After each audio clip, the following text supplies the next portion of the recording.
अगर आप शेयर बाजार में निवेश करते हैं या सेबी की भूमिका को समझना चाहते हैं तो ये खबर आपके लिए बेहद महत्वपूर्ण है। सेबी ने अपने ही कर्मचारियों के लिए सेवा नियमों में बड़े बदलाव किए हैं। अब कर्मचारियों के निवेश से लेकर नौकरी बदलने, उपहार लेने और वित्तीय जानकारी साझा करने तक के नियम पहले से कई ज्यादा सख्त कर दिए गए हैं। तो आखिर क्या है ये नए नियम, क्यों किए गए हैं ये बदलाव और इनका उद्देश्य क्या है? आइए आसान भाषा में पूरा खबर समझते हैं। सबसे पहले समझते हैं कि सेबी ने ये कदम क्यों उठाया है।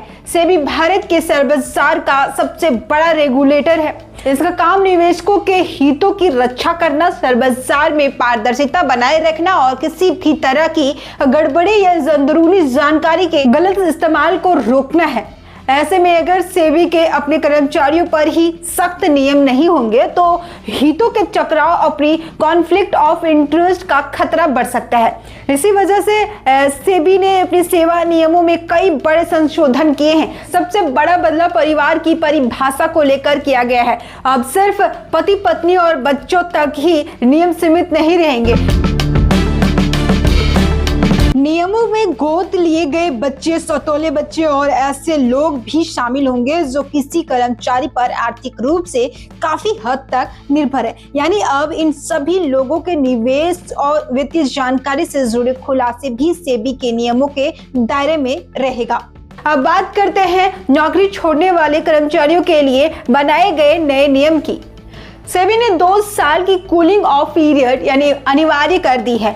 इसका मतलब ये है कि अगर कोई कर्मचारी सेबी को छोड़ देता है तो अगले 2 साल तक वो किसी भी व्यक्ति, कंपनी या संस्था की ओर से सेबी के सामने चल रहे मामलों में प्रतिनिधित्व नहीं कर सकेगा, चाहे मामला किसी मंजूरी का हो, सेटलमेंट का हो या फिर किसी अर्थ न्यायिक प्रक्रिया का।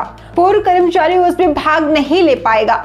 इस नियम का मकसद है सुनिश्चित करना कि नौकरी के दौरान मिली गोपनीय जानकारी का इस्तेमाल निजी फायदे के लिए न हो। इसके अलावा अगर कोई कर्मचारी नई नौकरी के लिए किसी कंपनी से बातचीत शुरू करता है तो उसे 1 महीने के भीतर इसकी जानकारी सेबी को देनी होगी। अब बात करते हैं निवेश से जुड़े सबसे महत्वपूर्ण बदलाव की। नए नियमों के अनुसार सेबी के कर्मचारी और उनके परिवार के सदस्य नौकरी के दौरान सीधे शेयरों में नया निवेश नहीं कर सकेंगे।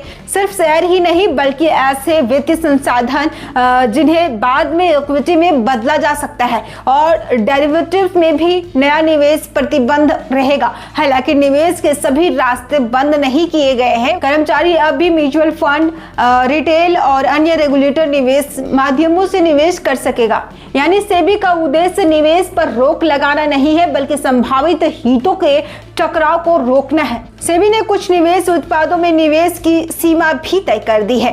अब ऐसे विनियमित निवेश कर्मचारी के कुल निवेश का 25% से अधिक नहीं हो सकते। हालांकि कुछ मामलों में सीमित छूट भी दी गई है, जैसे अगर कर्मचारी के जीवन साथी को कंपनी की ओर से एम्प्लॉय स्टॉक ऑप्शन मिलते हैं या फिर निवेश किसी पोर्टफोलियो मैनेजमेंट सर्विस के जरिए किया जाता है तो उन पर अलग से लागू होंगे। अब बात करते हैं उपहार की, यानी गिफ्ट से जुड़े नियमों की। पहले अगर किसी कर्मचारी को 10,000 रुपए से अधिक का उपहार मिलता था तो उसकी जानकारी देना जरूरी था, लेकिन अब सीमा बढ़ाकर 50,000 रुपए कर दी गई है। यानी 50,000 रुपए से अधिक मूल्य का कोई भी उपहार मिलने पर उसकी जानकारी देना अनिवार्य हो गया है।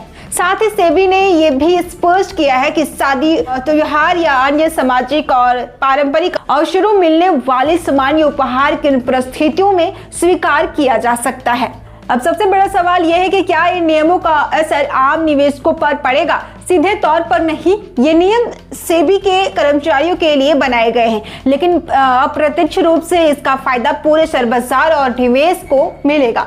अगर किसी कर्मचारी के निजी निवेश उसके आधिकारिक फैसलों के बीच टकराव की संभावना कम होगी तो बाजार में निवेशकों का भरोसा भी बढ़ेगा। कुल मिलाकर सेबी का ये कदम एक मजबूत और पारदर्शी नियामक व्यवस्था की दिशा में बड़ा फैसला माना जा रहा है। अब देखना होगा कि इन नए नियमों को लागू करने के बाद बाजार की निगरानी और कर्मचारियों की जवाबदेही में कितना सुधार देखने को मिल सकता है।